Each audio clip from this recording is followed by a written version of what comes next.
Aleluia! Aleluia!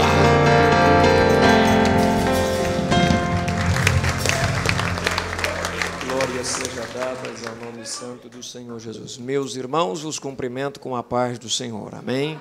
Podeis vos assentar, por favor. Quero agradecer a Deus pela oportunidade que Ele me concede em poder estar nesta noite convosco para juntos participarmos da Santa Ceia e adorarmos a Deus na beleza de sua santidade. Quero agradecer ao pastor Flausilino por esta oportunidade de estar convosco. É uma satisfação e honra para mim, viu, meu amigo? Deus te abençoe. Também é prazer rever diversos amigos, pastores, que já trabalhamos juntos há anos atrás, irmãos, pessoas caras para nós, pessoas muito importantes que nos ajudaram por diversas vezes aqui na cidade de Campinas. E eu quero louvar a Deus pela vida de todos vocês que eu estou revendo e por conhecer a outros que estão aqui nesta noite. Eu louvo a Deus pela vida de cada um de vocês nesta noite. Saiba, nós estamos no melhor lugar nesta noite, pois nós estamos na presença de Deus. Na presença de Deus, há abundância de alegria. Na presença de Deus, a manifestação da sua glória. Na presença de Deus, a possibilidade de restauração, renovação, avivamento. E foi Jesus quem disse: estarei convosco todos os dias, até a consumação dos séculos. Meus irmãos, eu quero neste momento ler a palavra de Deus convosco. Prometo a vocês que não vou ser cansativo, mas eu trago uma palavra de Deus. Pensei em duas mensagens para vos trazer nesta noite, mas Deus, aqui neste momento, me fez me prender por esta, que até está ligado ao ato que nós vamos participar nesta noite. E eu quero vos convidar a abrirmos a Bíblia na Epístola do Apóstolo São Paulo aos Gálatas, no capítulo de número 4. Eu quero ler tão somente o versículo de número 7, que diz assim: assim que já não és mais escravo, mas filho, e se és filho, és também feito herdeiro por Deus. Amém. Meus irmãos, nós temos um texto contido na Epístola aos Gálatas, escrito por Paulo. Vocês sabem muito bem que o livro de Gálatas, Paulo ensina sobre a diferença da lei e a graça, O que demandava a lei e o que demanda a graça de Deus. E nós vivemos o tempo da graça. E o que nos chama a atenção aqui é que, se você for ler o versículo de número 4, Paulo nos dá bem entender que nós vivemos um momento diferenciado, porque a lei se fazia por exigências que nos prendiam de tal forma que nós não tínhamos liberdade com Deus. Porém, diz o texto, mas vindo a plenitude dos tempos, Deus enviou o seu Filho, aleluia, para que por Ele nós somos nascidos de novo, nós somos transformados. Então, o que nós podemos chamar a nossa atenção aqui nesta noite? O grande privilégio que nós temos de estarmos aqui. Nesta mensagem nós podemos pensar o que éramos, o que somos e o que seremos. Viu? Nós temos a condição. Primeiro, o próprio texto que eu li diz assim, que assim que já não sois mais escravo. Quando nós não conhecíamos a Deus, nós éramos escravos, meus irmãos. Nós estávamos presos, nós estávamos acorrentados pelo diabo, pelo pecado, e o nosso destino era a morte e o inferno. Mas vindo a plenitude dos tempos, Ele nos tirou da condição de escravo. Ele nos tirou daquela condição que nos prendia e hoje nos deu uma nova condição, e é por isso que nós podemos estar aqui adorando a Deus nesta noite.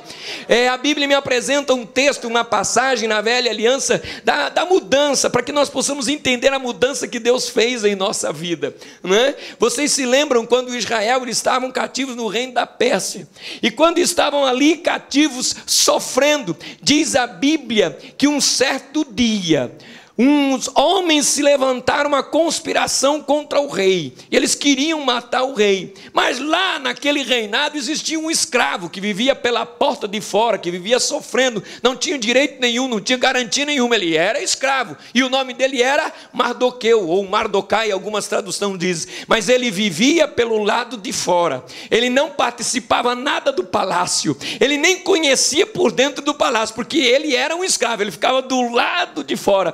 Mas lá do lado de fora diz a Bíblia que um dia ele ouviu algumas pessoas fazendo uma conspiração contra o rei, e ele, ao ouvir aquilo, diz a Bíblia que ele delatou os conspiradores, e o rei foi salvo da morte. Mas nada mudou na vida daquele homem, até o dia que Deus quis mudar a história dele, porque quando Deus quer mudar a história de alguém, Deus incomoda grande, pequeno, forte, fraco, Deus muda todas as coisas para mudar a história de alguém. Saiba de uma coisa, Deus já mudou a sua história, e quantas vezes forem necessárias, Ele vai mexer com tudo e com todos, porque Ele tem um compromisso com você.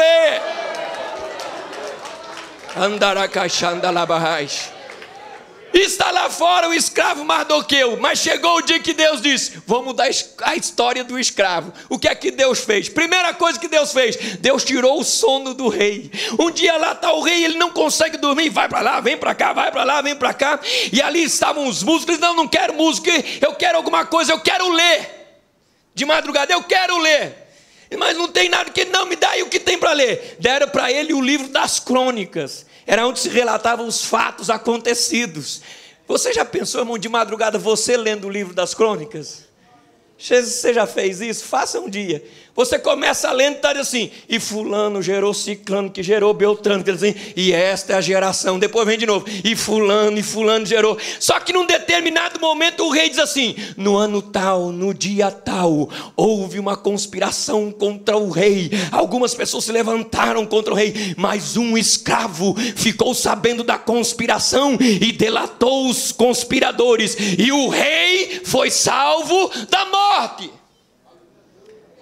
Quando o rei leu aquilo, ele disse: espera aí, o rei sou eu o rei, eu fui salvo da morte, não estava nem sabendo, fui salvo. O que é que fizeram? Quem que é esse escravo aqui? Alguém disse: é um tal de Mardoqueu, ele já é vivo. Não é, ele está aí, ele vive aí pelo lado de fora, ele vive lá, ele está lá fora. O que é que fizeram para esse homem? Nada, ele continua escravo, não deram nenhum benefício para ele, não, ele continua escravo. Aí o rei pensou e disse: eu preciso fazer alguma coisa para esse homem, eu preciso mudar a história desse homem. E aí de repente, quando ele vai pensando isso, quem entra? Entra o general Amã, o homem de maior destaque naquele reinado. E quando ele entra dentro da sala do rei, o rei lhe faz uma pergunta assim: Amã, o que é que se deve fazer ao homem cujo coração do rei se agrada?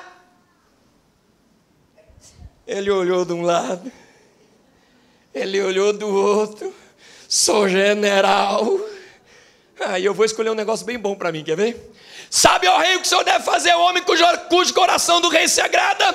O que, Amã? O senhor deve pegar esse homem, vestir nele as vestes reais, colocar nele a coroa, mandar pegar o cavalo do rei e mandar alguém da sua confiança sair na cidade dizendo: é esse homem cujo coração do rei se agrada, é esse homem. Quando o rei ouviu aquilo, ele disse assim: boa é esta palavra, Amã, e ninguém melhor do que você para fazer isso. Ele já identificou: não sou eu o homem. Quem é então? Você vai lá fora, pega o escudo escravo Mardoqueu, põe nele as minhas vestes reais, põe nele a minha coroa, pega o meu cavalo, e você vai sair puxando e dizendo: é esse homem, é esse homem, é esse homem, é esse homem, é esse homem, é esse homem, cujo coração do rei se agrada. Irmão, glorifique a Deus, porque nós éramos escravos, queira o diabo ou não, ele tem que entender que hoje Deus se agrada de nós e nos tirou da condição de escravo. Se você crê assim, glorifique ao Senhor nesta noite. E a partir daquele dia, Mardoqueu passou a viver na presença do rei. Você era um escravo, mas hoje você está na presença do rei. Você está na presença do rei. A maior alegria que nós podemos ter hoje, como homens fracos, limitados, cheios de defeitos, é podermos ter um relacionamento com Deus. Você já pensou o que é isso? Poder se relacionar com Deus. Isso é muito para nós, irmãos. Na velha aliança, todo mundo, o único que podia entrar no santo dos santos era o sumo sacerdote. Os sacerdotes entravam no santo, no tabernáculo, e o povo ficava no pátio pelo lado de fora. Mas vindo a plenitude do templo, o véu do templo se rasgou de alto a baixo. Hoje eu e você entramos na presença do rei, vivemos na presença do rei, desfrutamos da presença do rei. Então a maior alegria que nós temos é podermos relacionarmos com Deus. Jesus nos tirou. Quando nós olhamos para a Bíblia, e a escolha de Deus, ela é fantástica. Por quê, pastor? Porque aí fora, meus irmãos, quando alguém vai escolher uma outra pessoa para qualquer função, para qualquer coisa, ele pede o quê? O currículo, não é? Ah, eu quero uma função, dá o seu currículo aí. Ele começa a olhar a sua história, a sua formação, a sua experiência, analisa tudo. E dentre todos aqueles que são analisados no currículo, sempre ganha quem? O melhor, o mais capaz, ou aquele que se destaca mais. Mas você já viu a escolha de Deus? 1 Coríntios diz lá no capítulo 1, Deus escolheu as coisas loucas. Você pensa que você está aqui porque você é bambambam? Deus escolheu as coisas fracas. Deus escolheu as que não são. Deus escolheu as miseráveis. É porque Ele pega o que não presta e transforma. Ele pega o que não pode e transforma. Ele dá a condição para esta pessoa. E aí Ele nos tira desse mundo, deste lamaçal do pecado, firma o nosso pé sobre a rocha e nos dá 3 possibilidades de nos relacionarmos com Ele. A primeira, se você abrir a sua Bíblia em Romanos, no capítulo de número 6, você vai ver o que é que diz ali. O apóstolo ensinando os irmãos, ele diz assim, capítulo 6, versículo 22. Mas agora, libertados do pecado e feitos servos de Deus. Hoje nós podemos ser servos de Deus. Pensa bem, servir a Deus, irmãos. Você já notou o que é isso? Servir a Deus é servir a maior autoridade do céu, da terra e debaixo da terra. São só aqueles que foram comprados por Jesus. Jesus disse: não fostes vós que escolhestes a mim, mas eu vos escolhi a vós e vos nomeei para que vades e deis fruto, e o vosso fruto permaneça. Era servo do pecado, mas agora você é servo de Deus. O salmista no Salmo 100, ele nos aconselha dizendo: servi ao Senhor com alegria e entrai no seu átrio com louvores. Servir a Deus é o maior dos privilégios que um ser humano resgatado pode ser na presença de Deus. Se você pode, glorifique ao Senhor, porque você vai estar servindo a Deus. Quem serve ao homem pode estar sujeito não ser compreendido, não ser bem remunerado, pode ser confundido, pode até ser substituído, mas quem serve a Deus não. Aliás, Ele já pagou tudo que tinha que pagar. Irmão, você pode servir a Deus a vida inteira, você não consegue pagar o que Ele já fez por você. Portanto, sirva a Deus com alegria, ofereça a sua vida com alegria ao Senhor, porque você está servindo a um Deus que tudo pode. Mas Deus, Ele não nos dá só a possibilidade de sermos servos. Porque se nós olharmos para a condição do servo, no nosso contexto normal e humano, o servo tem as suas limitações, concordam comigo? Não é verdade? Vamos lá, o camarada está servindo na casa de alguém. Ele está servindo para quê? Para comer, não é verdade? Se ele não trabalhar, ele não tem a remuneração. Então ele tem as suas limitações. Ele não come aonde come o Senhor. Ele não sabe o que se passa tudo na casa do Senhor. Mas Jesus um dia virou para os discípulos e disse assim, vou promover vocês. Já não vos chamarei mais servo, mas agora eu vou promover vocês amigos. O amigo não precisa fazer nada para ter um relacionamento com o outro. Ele é amigo. O amigo sabe coisa que servo não sabe. Seja amigo de Jesus nesta noite. Ele está dizendo, eu não quero você só como servo, eu quero você também como meu amigo.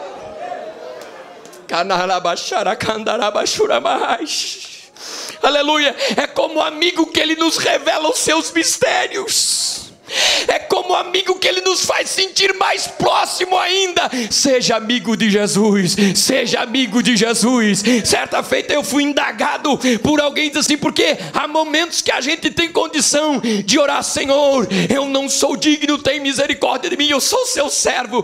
Mas certa feita eu estava orando e eu orei assim, meu amigo Jesus. Alguém me perguntou, mas como é que o senhor pode? Isso não sou eu, foi Ele que disse, você não é só servo, você é amigo. E se é você amigo, você tem intimidade. Eu falo com você, você fala comigo.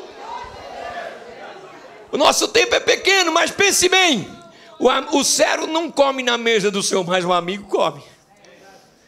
Mas o amigo também tem o quê? Limitações. Concordam comigo? Mas Jesus está te mostrando algo mais excelente no texto que nós lemos. Em Gálatas, Jesus diz assim, Paulo ensinando, diz assim, assim que não és mais escravo, mas filho. Tem filho de Deus aqui? É por isso que aqui nós temos liberdade, irmão. Aqui nós temos liberdade. O servo nem sempre tem liberdade, e o amigo nem sempre, mas e o filho? Eu sempre conto uma história de casa, meu. Eu tenho o meu bebê, o meu caçulinha, tem 22 para 23 anos. Ele é bem pequenininho, não é? Mas olha o que é filho. Você vai entender o que eu quero dizer e o que você pode usufruir da presença de Deus. Esse tempo atrás eu cheguei em casa, pastor Flozelino. Entrei em casa. Sabe onde é que meu filho estava, irmão? Deitado na minha cama. Deitado na minha cama. E quando ele ouviu que eu entrei na sala, ele disse, pai, tudo bem? Eu disse, tudo bem. Faz um favor para mim, pai. Por não. Traz um copo de coca. Fui lá, peguei a coca e vou lá. Pois não, meu filho, quer mais alguma coisa? Ele disse, não, se eu precisar eu te peço.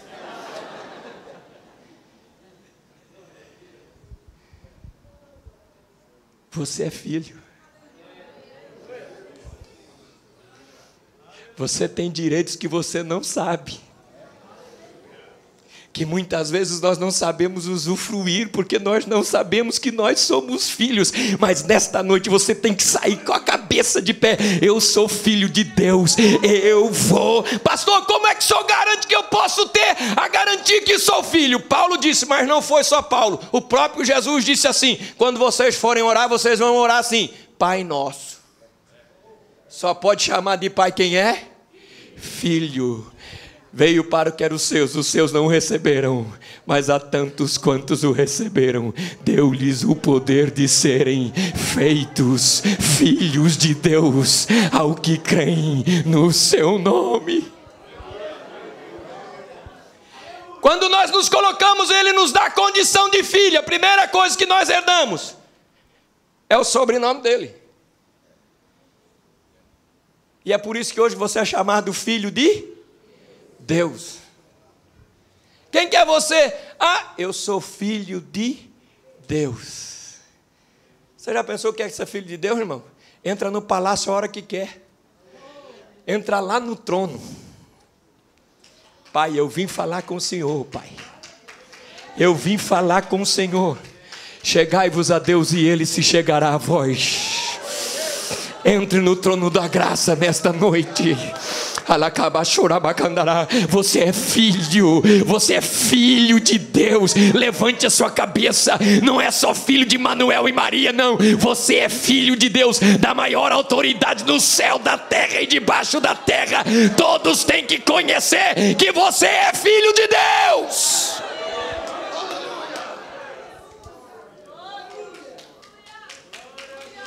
Quem é filho, ele tem direito ao quê?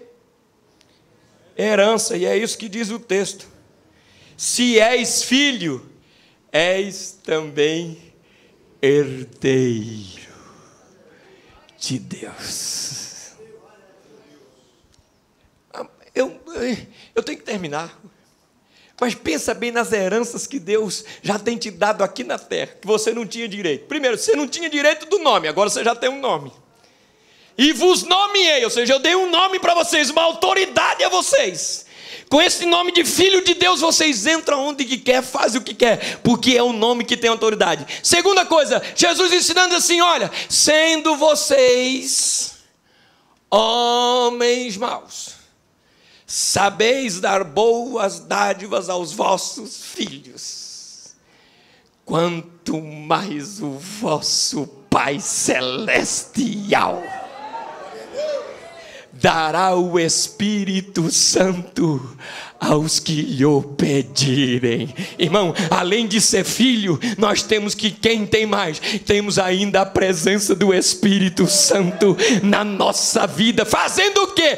O meu Espírito testifica com o vosso Espírito que somos filhos de Deus. Não sou eu que estou falando, mas é o Espírito Santo que está te lembrando, está fazendo arder no seu coração a presença dele, dizendo, você é filho, você é filho, você é filho, você é filho, e você tem esta herança.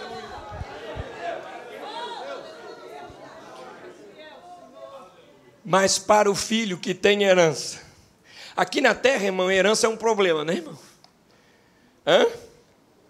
Na terra, herança dá confusão.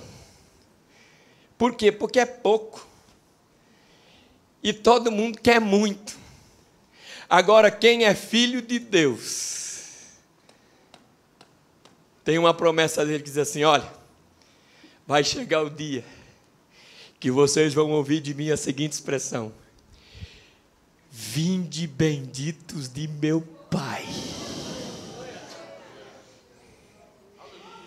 e possuí por herança o reino que vos está preparado desde a fundação do mundo. Irmão, como filho, diga para o irmão que está ao seu lado, como filho você tem como herança o céu. Você tem como herança o céu. Pensa você entrando, irmão, pensa você entrando na sua herança. Aqui a gente tem que vender e repartir, lá não, lá é tudo nosso. Rua de ouro, muro de cristal, rio cristalino, é tudo nosso. Vai tomando posse, vai entrando e tomando posse, e vai ouvindo alguém dizer, quem é que são estes? Quem são estes? E alguém vai responder, esses são aqueles que lavaram as vestiduras no sangue do Cordeiro, e eles têm o direito, eles têm o direito, eles têm o direito, eles têm o direito, eles têm o direito, eles têm o direito. Receba esta palavra de Deus no seu coração. Você não vai entrar por outra coisa a não ser pelo direito, o direito que Cristo lhe concedeu de ser filho de Deus. Não é mais escravo, agora você é filho. O diabo não tem mais vez na sua vida. Você é filho de Deus. Quem tem direito à sua vida é o seu Pai que está no céu. Não sois mais escravos. Irmão, veja como Jesus é tão bom com a gente. Nos tira da condição do pecado, coloca no reino do Filho do seu amor. Só o céu já nos basta, não basta? Mas ele diz que vamos ter herança. Paulo ensinando aos romanos, ele diz mais uma coisa. Ele diz o quê? Irmãos, as aflições do tempo presente não são para comparar. Cantar lá mais. Não são para comparar com a glória que em nós há de ser revelada. Paulo ensinando a segunda carta aos Coríntios assim: olha, porque a nossa leve e momentânea tribulação, elas têm um peso eterno de glória, e aquilo que os olhos ouviu, que os ouvidos não percebeu, é o que Deus tem preparado para aqueles que o amam. Ai, irmão, levante a sua mão. No céu tem coisas novas que nós não sabemos aqui. Mas Paulo disse: a glória que em nós há de ser revelada.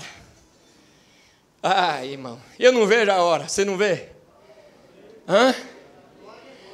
Quantos vão ficar felizes quando Jesus voltar? Diga amém. Eu não. Eu vou subir feliz. Ficar eu não vou não. Ai, irmãos, hoje eu estava pensando. Levantei hoje, fui tomar meu banho, de repente me deu uma pontada aqui na cabeça. Eu passei o dia inteiro com uma dor de cabeça, Dorflex, tantas coisas, e já começa a vir aquele pensamento: será que eu vou bater com as cachuletas? Depois dos 40. Mas sabe o que é que me conforta? É que Paulo diz assim: vos digo um mistério. Nem todos dormiremos, mas seremos transformados em um abrir e fechar de olhos, ante o toque da última trombeta. A trombeta soará, os mortos ressuscitarão primeiros, depois nós, os que ficarmos vivos, seremos arrebatados. Veja bem que Paulo já esperava isto. Ele morreu e nós continuamos esperando, mas a fé está viva. Aí ele diz assim: olha, irmão, quando isso acontecer, olha o que vai acontecer. Quando isto que é mortal se revestir da imortalidade, isto que é corruptível, que se corrompe, que se desfaz, se revestir da incorruptibilidade, o que é que vai acontecer? Então se dirá: tragada foi a morte na vitória. É só filho que vai ter o direito de dizer isso. Vai virar para a dona morte que aflige tanto a gente, vai virar para ela e vai dizer bem, olhar bem para a cara dela e dizer assim: ó morte, onde é que está o teu aguilhão? Você tentou, mas não conseguiu, porque Jesus me ressuscitou. Quer ver mais? Você vai desafiar alguém que desafiou você a vida inteira nesta terra. Era uma luta constante contra potestades, os príncipes maus desta terra, tudo lutando contra você para lançar você no inferno. Mas você vai dizer assim: oh inferno, onde é que está a tua vitória, rapaz? Tentou, mas não conseguiu. Sabe por quê? Eu estou entrando na casa do Pai. Agora eu vou lá no trono. Eu vou ver como Ele é. Não sois mais escravos, mas sois filhos. Portanto, irmão, nesta noite, agradeça a Jesus quando pegar o pão, agradeça a Jesus quando pegar o cálice, porque você vai dizer a Ele: obrigado, que agora eu sou teu filho, e eu tenho esta fé no meu coração, que um dia eu vou entrar na casa do Pai e cear com Ele para sempre. Amém. Glória a Deus. Glória a Deus. Aleluia. Glória a Deus. Aleluia. Levante a sua mão. A graça maravilhosa de nosso Senhor e Salvador Jesus Cristo, o amor de Deus, o nosso Pai amado, e a comunhão do glorioso Espírito Santo sejam abundantes com todo o povo de Deus. Digamos amém.